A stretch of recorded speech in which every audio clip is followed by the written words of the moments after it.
Anak-anak kami yang soleh dan solehah, kalian tentunya sudah mempelajari kisah 25 nabi dan rasul, bukan? Nabi Muhammad sallallahu alaihi wasallam pasti disebut sebagai nabi yang ke-25 atau nabi yang terakhir. Bagaimana sih keagungan dan kemuliaan akhlak Nabi Muhammad sallallahu alaihi wasallam?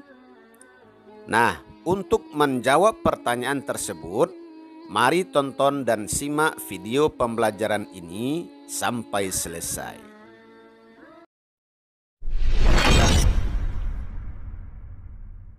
Bismillahirrahmanirrahim.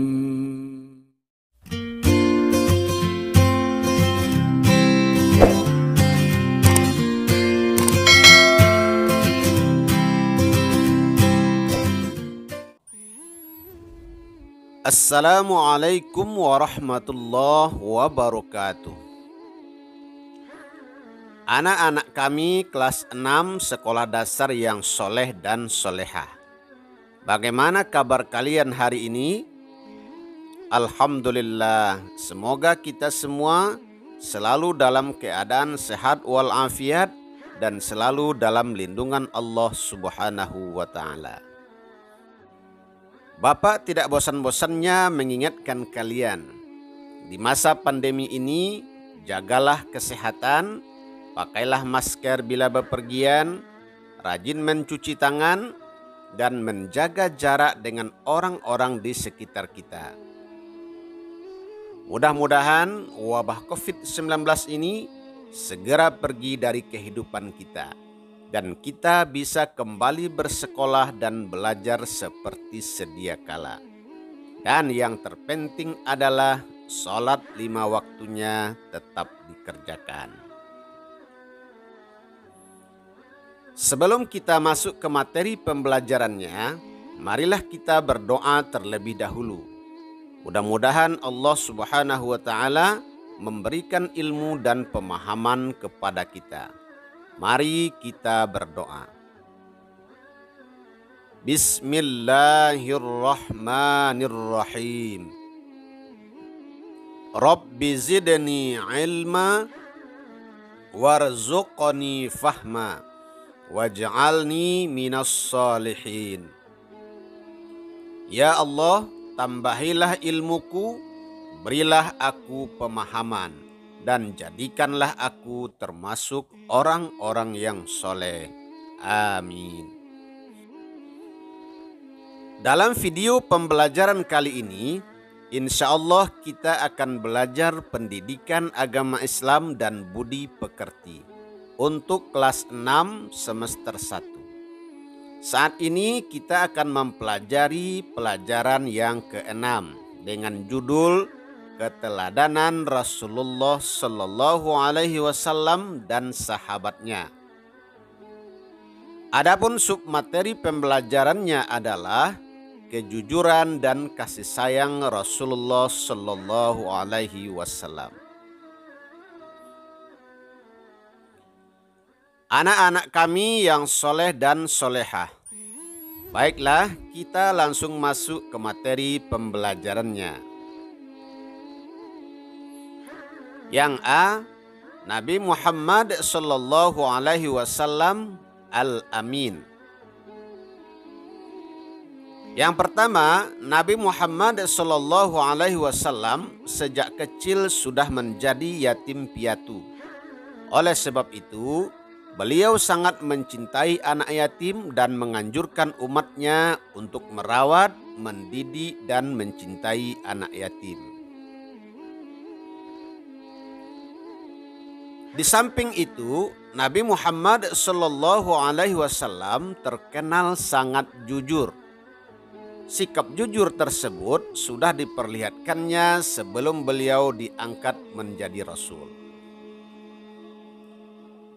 Selanjutnya pada usia remaja, beliau diminta bantuan oleh pamannya untuk membawa barang dagangan Siti Khadijah binti Khuwailid yang kaya raya dan dihormati di kota Mekah.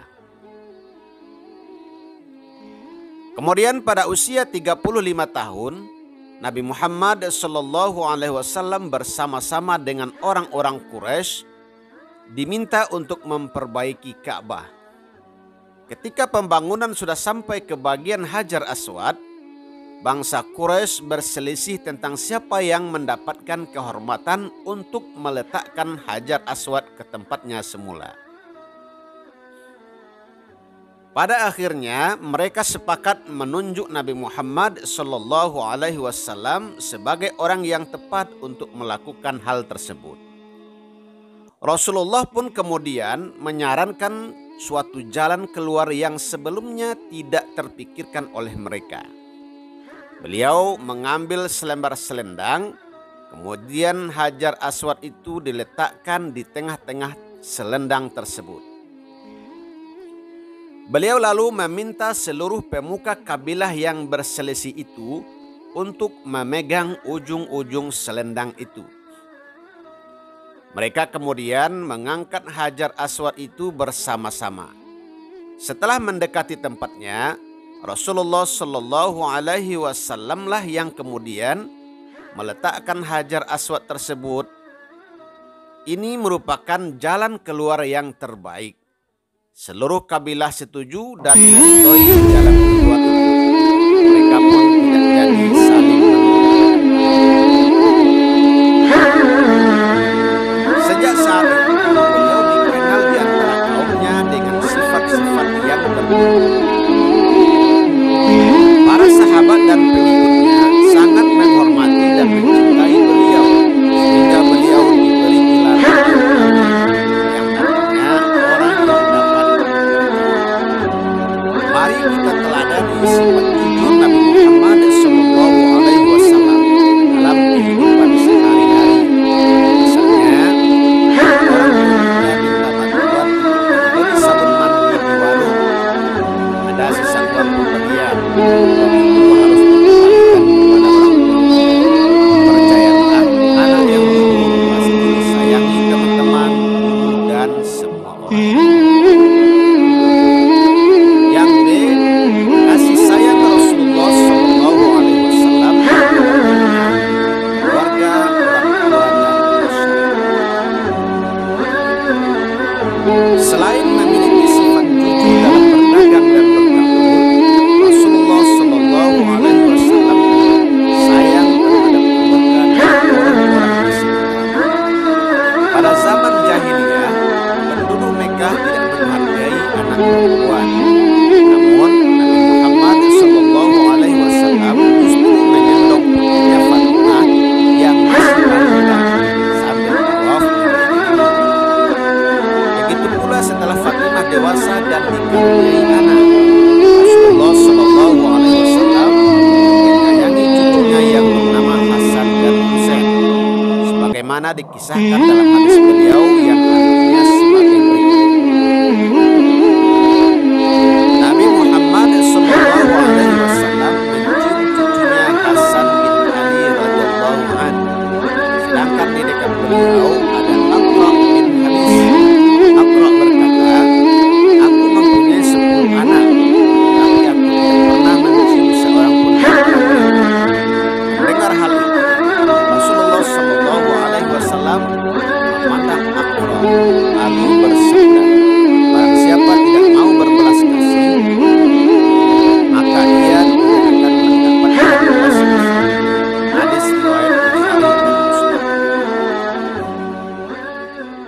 Kemudian Rasulullah SAW mengajarkan pula untuk hormat kepada orang tua, seperti dalam hadis yang artinya berikut ini. Aku Ibnu Mas'ud pernah bertanya kepada Nabi Muhammad SAW, amal apakah yang paling disukai oleh Allah Subhanahu wa taala? Nabi Muhammad SAW bersabda, mengerjakan sholat tepat pada waktunya. Aku bertanya lagi, kemudian apa? Nabi Muhammad SAW menjawab, berbaktilah kepada kedua orang tua. Aku kembali bertanya, lalu apa lagi? Nabi Muhammad SAW menjawab, jihad fi sabilillah. Hadis riwayat Bukhari dan Muslim. Kemudian Rasulullah Shallallahu Alaihi Wasallam tidak pernah menyakiti hati orang lain. Hal itu dapat dibuktikan dalam hadis beliau yang artinya, barang siapa yang beriman kepada Allah Subhanahu wa Ta'ala dan hari akhir, maka hendaklah ia berkata yang baik atau diam. Hadis riwayat Bukhari dan Muslim. Kemudian yang C, kepedulian Rasulullah Shallallahu Alaihi Wasallam terhadap lingkungan. Kepedulian Rasulullah Shallallahu Alaihi Wasallam bukan hanya pada ibadah semata seperti sholat, zakat, puasa dan lainnya, tetapi beliau pun peduli terhadap lingkungan hidup. Hal itu tercermin pada perilaku beliau antara lain. Yang pertama, Nabi Muhammad Shallallahu Alaihi Wasallam sangat hemat dalam mempergunakan air.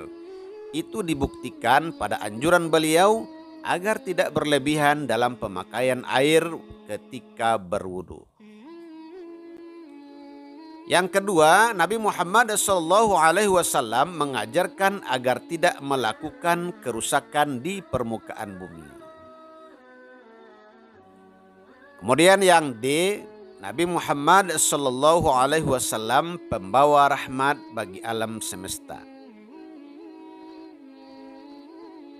Anak-anak kami yang soleh dan solehah, tahukah kalian Nabi Muhammad Shallallahu Alaihi Wasallam diutus oleh Allah Subhanahu Wa Taala sebagai rahmatan lil alamin atau sebagai pembawa kasih sayang bagi alam semesta ini. Tentunya kalian ingin tahu lebih jauh apa tujuan Nabi Muhammad Shallallahu Alaihi Wasallam berdakwah. Yang pertama, tujuan dakwah Nabi Muhammad Shallallahu Alaihi Wasallam adalah untuk mengubah keadaan masyarakat jahiliyah menjadi masyarakat yang sejahtera berdasarkan agama tauhid, yaitu agama yang meyakini bahwa Allah Subhanahu wa Ta'ala adalah Tuhan yang Maha Esa.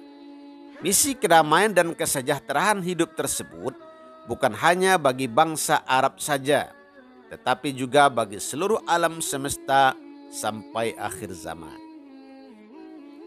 Yang kedua, Nabi Muhammad Shallallahu Alaihi Wasallam menanamkan akhlak terpuji yang membawa kebaikan manusia hidup di dunia dan di akhirat.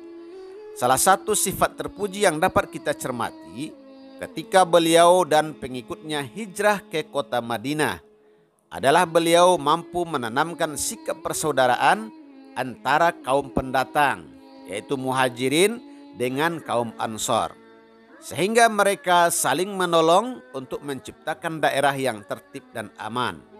Di samping itu, masyarakat berperilaku sopan santun sesuai ajaran Rasulullah Sallallahu Alaihi Wasallam. Yang ketiga, sebagai umat Nabi Muhammad Sallallahu Alaihi Wasallam, kita harus menjunjung tinggi ajaran beliau seperti berikut ini. Yang pertama, menghormati orang yang lebih tua dan menyayangi orang yang lebih muda. Kemudian berperilaku sopan dan bertutur kata santun terhadap orang tua, guru, dan masyarakat sekitar. Kemudian menjaga lingkungan kita agar selalu bersih, karena kebersihan adalah sebahagian dari iman. Oleh sebab itu, kita tidak membuang sampah di kali atau selokan. Karena selokan yang penuh sampah akan dangkal, saluran air tidak lancar, sehingga di musim hujan daerah tersebut menjadi banjir. Kita harus peduli terhadap lingkungan sekitar. Untuk kebaikan diri dan orang lain, kita harus selalu berperilaku sesuai ajaran Rasulullah Sallallahu Alaihi Wasallam. Anak-anak kami yang soleh dan solehah. Dari penjelasan tadi dapat kita simpulkan. Yang pertama, Rasulullah Sallallahu Alaihi Wasallam terkenal sangat jujur, mulai dari masa kanak-kanak sampai beliau wafat, sehingga beliau dijuluki Al-Amin. Yang kedua, Rasulullah sangat menyayangi anak, keluarga, orang tua, dan anak yatim. Yang ketiga, Rasulullah Shallallahu Alaihi Wasallam sangat peduli terhadap lingkungan. Kemudian yang keempat, Nabi Muhammad Sallallahu Alaihi Wasallam diutus oleh Allah Subhanahu Wa Taala sebagai rahmatan lil alamin atau pembawa kasih sayang bagi alam semesta ini. Anak-anak kami yang soleh dan solehah, setelah kalian menonton dan menyimak video pembelajaran ini, kemudian ada beberapa soal latihan yang harus kalian kerjakan. Silakan ditulis yang rapi dan dijawab yang benar di buku latihan kalian. Soal pertama, mengapa Rasulullah Shallallahu Alaihi Wasallam dijuluki Al-Amin? Soal nomor 2, bagaimana kasih sayang Rasulullah kepada keluarga? Jelaskan. Kemudian yang ketiga, bagaimana kepedulian Rasulullah Shallallahu Alaihi Wasallam kepada lingkungan? Jelaskan. Soal nomor 4, apa yang dimaksud Rasulullah Shallallahu Alaihi Wasallam sebagai rahmatan lil alamin? Anak-anak kami yang soleh dan solehah, demikianlah video pembelajaran kali ini. Jangan lupa subscribe, like, dan komen, serta bagikan video ini di akun kalian. Mudah-mudahan channel ini makin berkembang dan bermanfaat untuk orang banyak. Bapak ucapkan terima kasih kepada kalian yang sudah subscribe. Semoga dibalasi oleh Allah dengan pahala yang berlipat ganda. Terima kasih atas segala perhatian dan mohon maaf atas segala kesalahan. Billahi taufiq wal hidayah. Wassalamualaikum warahmatullahi wabarakatuh.